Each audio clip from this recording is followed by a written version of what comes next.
તો બીજી તરફ સરકાર દ્વારા 34 પદ્મશ્રી પુરસ્કારની જાહેરાત કરવામાં આવી છે। 34 હસ્તીઓને પદ્મશ્રી એવોર્ડથી સન્માનિત કરાશે। પ્રજાસત્તાક દિવસની પૂર્વ સંધ્યાએ તેની જાહેરાત કરાઈ। ગુજરાતમાંથી યઝદી ઇટાલિયાને પદ્મશ્રી એવોર્ડ આપવામાં આવશે। આસામના મહિલા મહાવતને પણ પદ્મશ્રીથી સન્માનિત કરવામાં આવશે। પદ્મશ્રી એવોર્ડની જાહેરાત કરવામાં આવી છે। સરકાર દ્વારા 34 મહાનુભાવોને પદ્મશ્રી પુરસ્કાર આપવામાં આવશે। તો પ્રજાસત્તાકની પૂર્વ સંધ્યાએ તેની જાહેરાત કરવામાં આવી છે। દર વર્ષે પદ્મશ્રી એવોર્ડ આપવામાં આવતા હોય છે। તો ગુજરાતમાંથી યઝદી ઇટાલિયાને પદ્મશ્રી એવોર્ડથી સન્માનિત કરવામાં આવશે।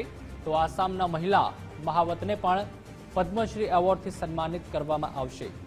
જો એ સમાજ સેવામાં લોક કલ્યાણમાં કામ કર્યા હોય, દેશને સહાયરૂપ થયા હોય, લોકોને સહાયરૂપ થયા હોય તેવા લોકોને નવાજવામાં આવે છે। વધુ માહિતી માટે સંવાદદાતા વિજય દેસાઈ જોડાઈ ચૂક્યા છે। વિજય, 34 પદ્મશ્રી પુરસ્કારની જાહેરાત કરવામાં આવી છે સરકાર દ્વારા, અને તેમાં ગુજરાતમાંથી યઝદી ઇટાલિયાને પણ પદ્મશ્રી મળશે।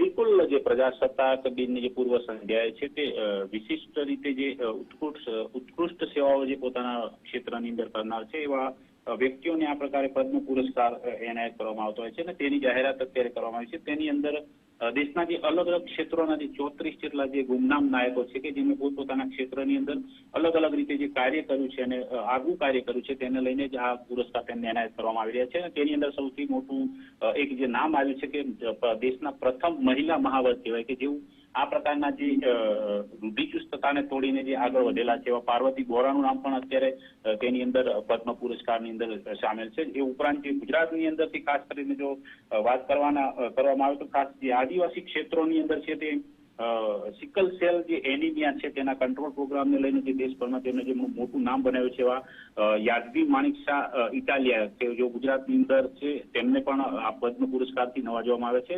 ખાસ કરીને એટલા માટે ઉલ્લેખનીય છે કે તેમને 72 વર્ષની આયુની અંદર પોતાનું જે સમગ્ર મેડિસિન ક્ષેત્રની અંદર જે પોતાનું જીવન છે તે આદિવાસી પ્રજાતિના સુખાકારી અને કલ્યાણ માટે તેમણે ખર્ચી નાખ્યું છે। તેમણે રાજ્યભરની અંદર અંદાજે 95 લાખ જેટલા જે ટ્રાઇબલ વિસ્તારના જે લોકો છે તેમનું સ્ક્રીનિંગ કરીને જેમાંથી 7.2 લાખ જેટલા લોકોના આ પ્રકારે ટેસ્ટ કરીને તેમને યોગ્ય માર્ગદર્શન પૂરું પાડ્યું હતું અને તેમને પણ અત્યારે નોંધ લેવાય છે। ઉપરાંત અન્ય જે 32 જેટલા નામ છે તેની અંદર વિવિધ ક્ષેત્રની અંદર કામ કરતી જે મહિલાઓ પણ છે તે પણ સામેલ છે કે જેમને આ પ્રકારના પુરસ્કારથી નવાજવામાં આવી રહ્યા છે। આભાર વિજય, માહિતી બદલ।